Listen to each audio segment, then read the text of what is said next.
So, for the sake of argument, let's start with the biggest of them all, which is the Leinster Football Association. And one of the things that I want to try and show here is just the sheer size of this. And so, what I want to show is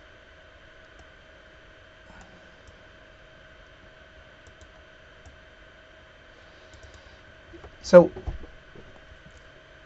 we start off with the Leinster Senior League, and then we have the Northeastern Football League. And as I said before, you've got junior and intermediate. So in the Leinster Senior is the only place where you can play in the intermediate. So if you play junior football and you're in one of the other leagues, it's a long process until you can get in. You have to reach a certain standard and have standard of pitch, or whatever, and then you can apply to get into the intermediate level. So that's the Leinster Senior League, which is kind of the highest league in Leinster. And then you have things like the Northeastern Football League, and here as well you also have the school side. So the schoolboy child side of their section. And I want to just bring your attention to these codes that I have here. So these codes now, they're not exact, right? Because it's actually quite difficult to get information, to get accurate information from the internet or my research. It's difficult. So, but what I've done is I've done my best to try and get the information from the leagues themselves, from the actual going through all the league tables and things. And these numbers here basically tell you, for example, if we look at the Leinster Senior League, you've got basically 23 clubs. So you've got 23 leagues. So there's 23 leagues, and there's 140 clubs. In total, there's around 280 teams playing in the Leinster Senior League, and represented with around 7,000 players. And the final number here is actually you'll see it's at a 9.4 or 4.7. That refers to the amount of social media followers, and I've taken one particular platform because that's nearly the one that everybody uses, and I've just shown that I've given this number just to give a sense of the amount of followers that they would have on their social media platform. So it's just a way of just recognizing and giving a kind of a value or a sense of size, and a quick way for people to understand where they lie in the hierarchy. And obviously I've put the leagues in a way that shows this hierarchy in terms of almost size, but certainly in terms of social media strength or online presence. So then we have the Wexford League. You can see they're quite high up here. Very developed Wexford Women's League here with 25 leagues, nearly 2,000 players. And the Wexford School Child League here as well, with over nearly 5,000 players, or maybe over it. Again, my figures aren't necessarily brilliantly accurate, and most of these don't include all the kids that are playing in the academy levels. That's like, from 4 to 8. So I've only looked at players from under 8 upwards. You can see the Wexford Football League here, and it looks after junior and youths, so you can see this kind of slight separation. The Athletic Union League, the AUL, they have a fantastic setup out in the AUL complex, which is used, and it's actually been developed very, very well. They did very well holding the DDSL finals over there and the NDSL finals. Huge tasks, and they're improving all the time. The food was excellent there, I have to say. So just the whole setup was really, really good, and it lends itself very well. The AUL also look after futsal, so they run the Premier and First Division League of Ireland version of the futsal sport that is a part of football, part of the FAI, part of FIFA and UEFA. And in fact, Blue Magic just qualified for the Champions League proper. So, or not, Champions League qualifying groups. So they go out there at the end of, I think it's the end of August, to compete out in Greece, actually, to see if they can get through that qualifying group. Very, very difficult task, but they are an excellent example of of a team in Ireland that is actually competing at the European level. Not a lot of people know about that, and clubs need to understand that there's an avenue there, and League of Ireland clubs should be considering, setting up their futsal teams to get that presence and be seen in playing in these UEFA competitions. Now, again, the Carlow District League is, as you can see here, 18 leagues. These are for the juveniles. 18 leagues, 25 teams, 25 clubs, with 125 teams competing, with approximately 1,500 people involved. And across the two, they seem to have a decent enough social media following, or followers. Again, I'm pointing out to the, nowadays it's important to see those that have a degree of marketing. It's a way of just quantifying their presence, their online presence. And I know it's crude, but it's probably the easiest one, so because everyone's kind of on the same platform. So we move down then into Kildare. Again, look at the numbers here: 3.7, 4.2. The numbers 3,600 and 2,000. They look at the Kildare District Football League, look after junior, and they have a women's section there as well. The NDSL here, very innovative. This is the second biggest boys league in the country. Sorry.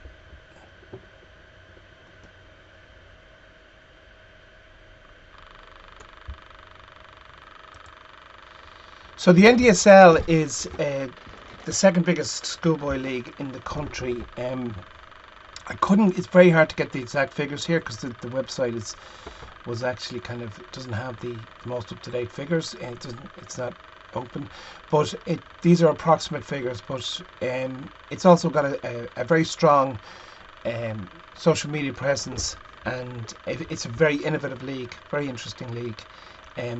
In how they're set up and what they're doing, and obviously it's themselves in the NDSL who look after all of the Dublin schoolboys.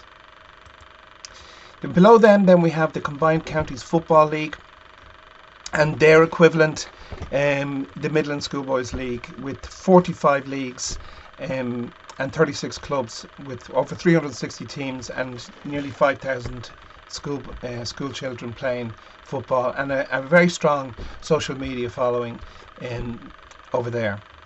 The Dublin District Schoolboy DDSL, of course, one of the biggest leagues in Europe, let alone the country, because of the nature of the way we're structured. This is an absolutely monster of a league, absolutely massive, and they do an exceptionally good job of managing so many games across it can't be.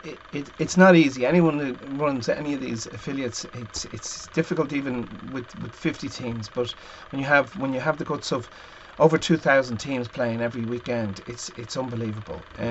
Recently just took over the South Dublin District League, and so they're growing, very ambitious. They're growing even now, and very ambitious, and they took over they got involved with women's football recently in the last 7 years, and that's going very well, which is another league, another option, because there's also the MGL, which I'll go into in a few moments. Now, some people might ask why they only have a 2.8 or 2,800 followers, and it's really important that people understand that.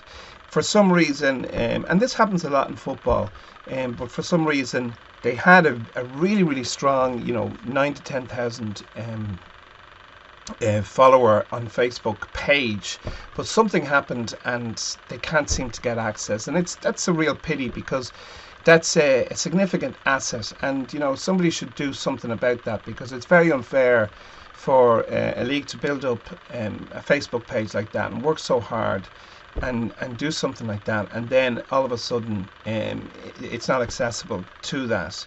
So that's something that needs to be fixed, and people should try and maybe like their current page and let them build it back up, or something needs to be done to reactivate that old page. But some attention needs to be paid, because it doesn't really look that great when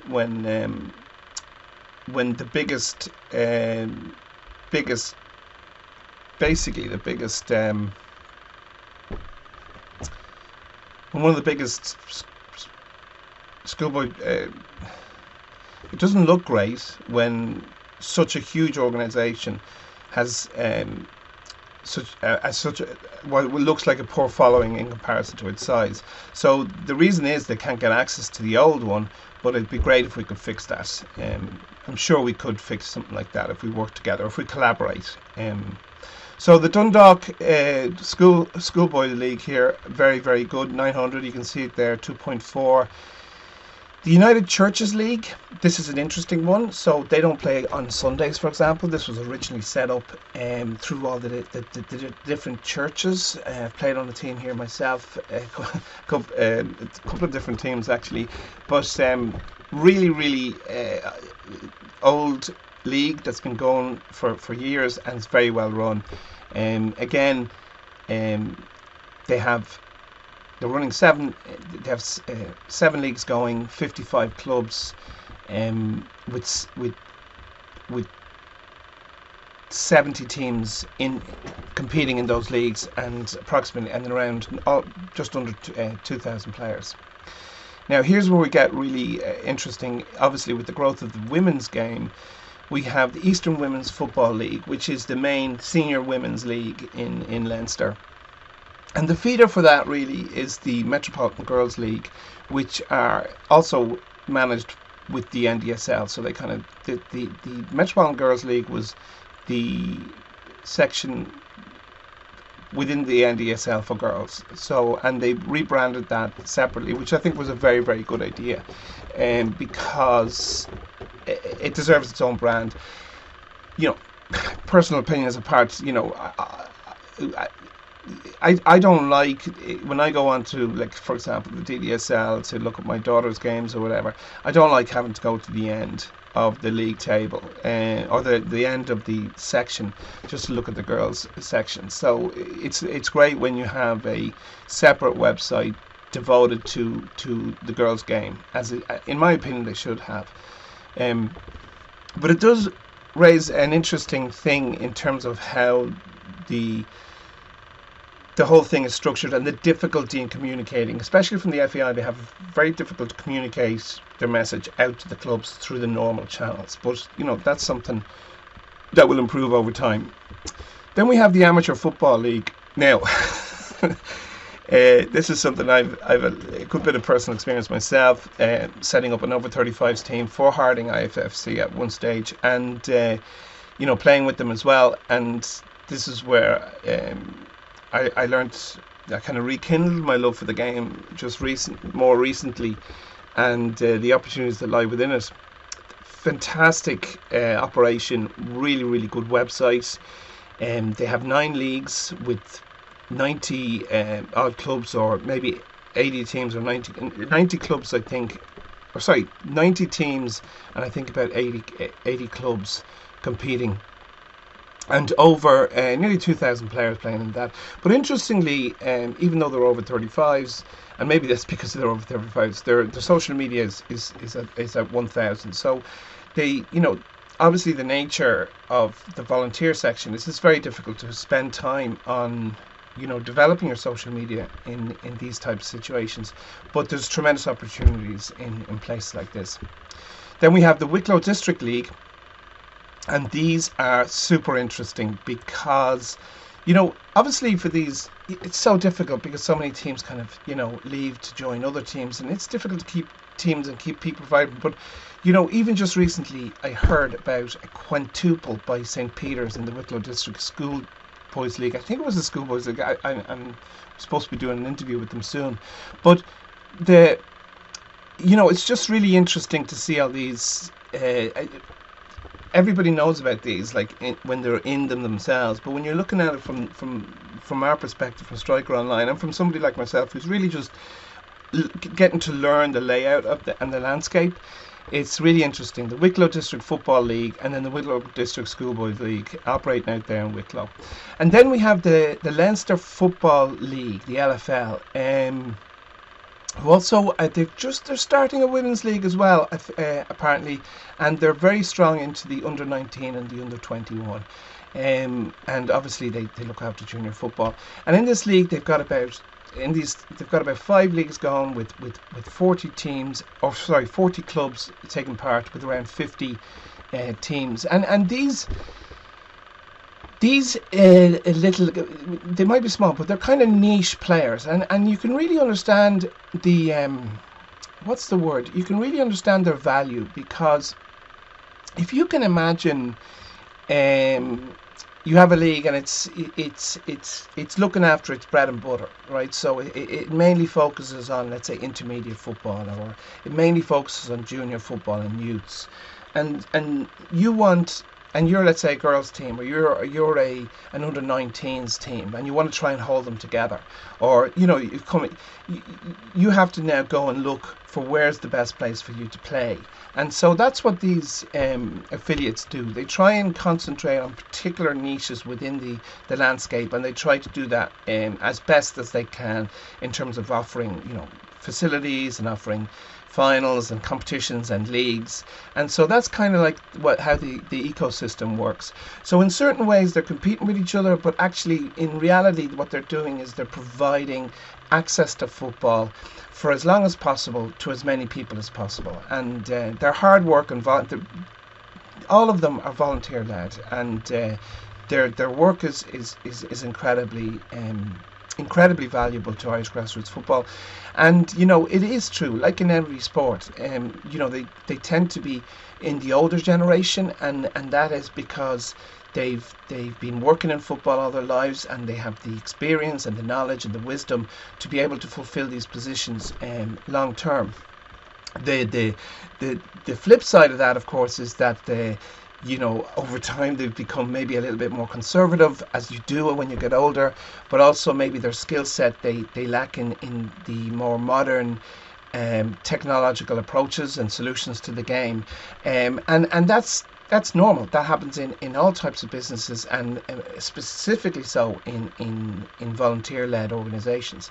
So it's about being patient, and it's about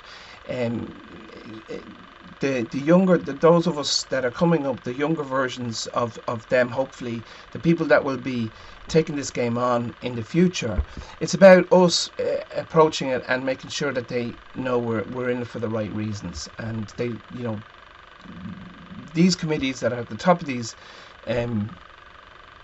affiliates have done an absolutely tremendous job, because it's not easy. It is not easy, especially in the environment that has been grassroots football over the last 20, 30, 40 years.